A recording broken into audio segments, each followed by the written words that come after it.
Take 13. Yeah. Uh, Tonight's Canadian Look. I'm asking, are we banning pig farms now? I have to get this straight because December just passed. 14 women were murdered in Montreal. We restructure the whole country around guns forever, which, fine, it is horrific. It's moralized and a national trauma. But 40, 50, who even fucking knows how many women were murdered on that pig farm? And the policy response is, wow, that's unfortunate. Anyway, so seriously, I want consistency. Are we banning pig farms now? Because if we're banning the tools instead of addressing the failure, I got a list.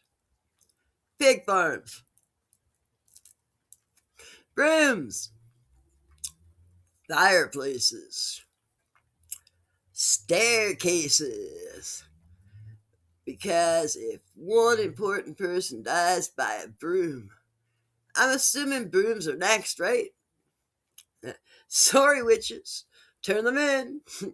Dangerous household assault transportation device. No.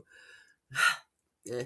And don't tell me that those women were not important. Some were indigenous, some were poor. Some of those women were addicted, exploited, homeless, disabled. And for years, nobody listened. Nobody listened until families begged, friends screamed, and finally, an American daytime talk show host cared enough about the murdered women to put it on television. Sally Jesse Raphael did more for the women in Vancouver than the government of Canada ever has. Let that sink in. An American talk show host. American talk show host cared more about the murdered women in Canada than any Canadian institution did. But sure, tell me it's about protecting women. Because here's the thing, if it really was about protecting women, we'd have done the DNA testing kits, consistent sentencing, early intervention, safe housing, addiction treatment, mental health care that doesn't end with, have you considered dying? That brings me to MAID. Oh, yes, Canada's newest public safety solution. Not food, not housing, not care. Death. Death.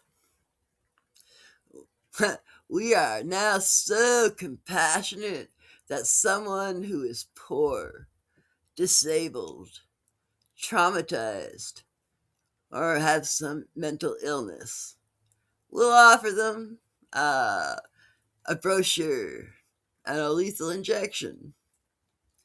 And before anyone says that it's not happening, yes, it is. Veterans have been offered MAID. People with PTSD have been offered MAID. Disabled Canadians, they have been offered a MAID instead of ramps, instead of treatment, instead of real support, real income. That's not healthcare. That's budget control with a pulse. And if you think it'll stop with the veterans and the disabled, don't worry. Historically, these programs never do. First, it's the traumatized, then the poor, then the chronically ill, then the inconvenient. After that, hey, Catholics, you're not using those churches efficiently enough. This is what happens when the country replaces duty of care with ideology. And through all of this, all of it, the government looks at 2.2 million licensed, vetted, trained gun owners and say, you're the problem.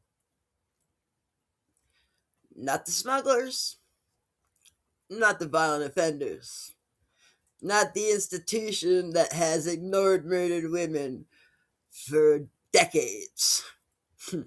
No, the hunter feeding their family, they're the problem. Sports shooters. Indigenous grandmother with a freezer full of meat. That's who will shame.